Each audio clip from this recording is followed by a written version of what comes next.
Hello les amis, je vous retrouve pour une nouvelle vidéo sur le football français et la Ligue 1 et je vais vous présenter tous les résultats des matchs de la 10e journée du championnat de France de football de Ligue 1 saison 2024-2025. Alors je vais revenir sur les résultats des rencontres avec plein d'infos et de statistiques. On verra également le classement des équipes à l'issue de cette 10e journée, le classement des meilleurs buteurs, des meilleurs passeurs.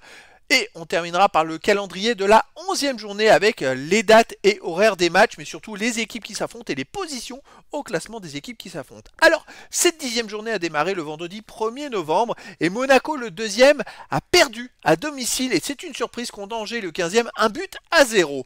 Lille, le 4e, a fait match nul contre Lyon, le 7e, 1 partout. Lyon a égalisé encore, c'est leur marque de fabrique dans les arrêts de jeu.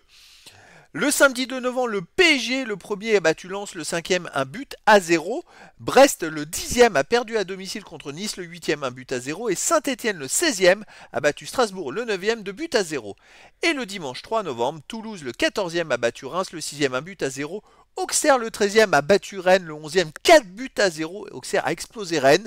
Et Le Havre, dans le match des deux derniers, Le Havre, le 17e, a battu Montpellier, le 18e, 1-0. Et le dernier match, c'était Nantes, le 12e, qui a perdu à domicile contre Marseille, le 3e, 2-1. Donc, dans cette journée, on peut noter quand même la victoire du Paris Saint-Germain, le premier, la victoire de Marseille, le 3e, et la défaite du 2e. Monaco avec le nul du 4e. On va voir si ça change quelque chose au classement. Entre le 5e a perdu, le 6e a perdu, le 7e a fait match nul, le 8e a gagné. Ça peut changer un peu le classement.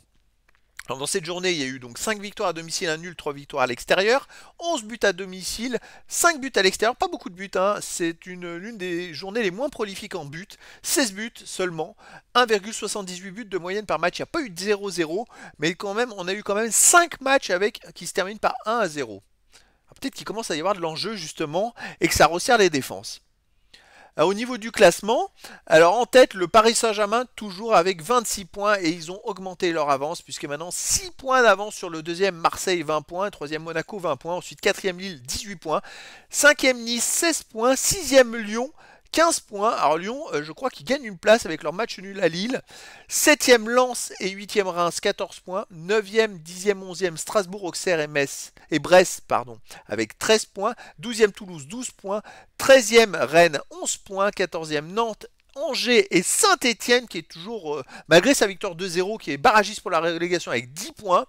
17e Le Havre, malgré sa victoire, est encore relégable avec 9 points. Et dernier, loin derrière tout le monde, c'est Montpellier avec seulement 4 points.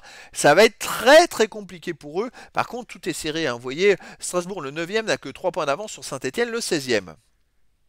Au niveau des buteurs, Bradley Barcola du PSG est en tête du classement avec 8 buts devant Greenwood de Marseille 7 buts, Jonathan David de Lille 7 buts, Guessant de Nice 6 buts, Dembélé du PSG 5 buts, Santos de Strasbourg 5 buts, Nakamura de Reims 5 buts, Saint-Etienne d'Abitashvili en est à 5 buts.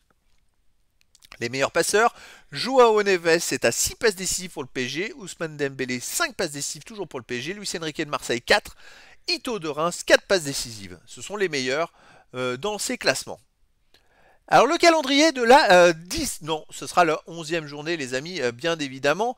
Et donc cette 11e journée à corriger, hein, bien sûr, hop, je vais le corriger tout de suite, calendrier de la 11e journée.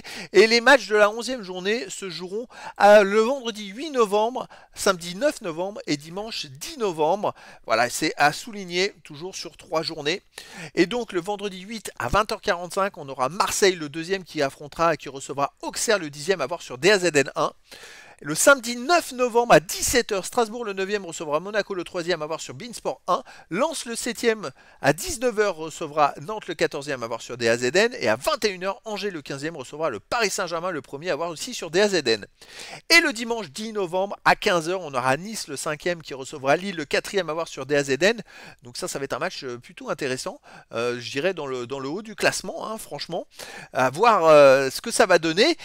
Dimanche à 17h, 3 matchs. Montpellier, le 18e et dernier, recevra Brest, le 11e. Tous les matchs seront sur DAZN de toute façon. Ensuite, Le Havre, le 17e, recevra Reims, le 8e. Rennes, le 13e, recevra Toulouse, le 12e. Et le dernier match sera dimanche 10 novembre à 20h45. Lyon, le 6e, recevra Saint-Etienne, le 16e, dans le derby. Ouh là là, ça va être un derby. Ça va être très très très très chaud, puisque avant Saint-Etienne était en Ligue 2 la saison passée. Il n'y a pas eu de derby depuis plusieurs années. Et donc, eh ben, ça va être un super match à voir dimanche soir. Donc à noter quand même le Nice-Lille qui est quand même un match de haut de classement.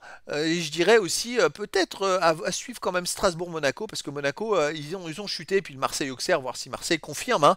Et puis le Lyon-Saint-Etienne pour fermer cette 11e journée. Ça va être passionnant. Donc voilà les amis, c'était la présentation de tous les résultats et classements de la Ligue 1 à l'issue de la 11e journée, de la 10e journée du championnat de France de football de Ligue 1 saison 2024-2025. Voilà les amis, je vous dis à très bientôt pour une nouvelle vidéo.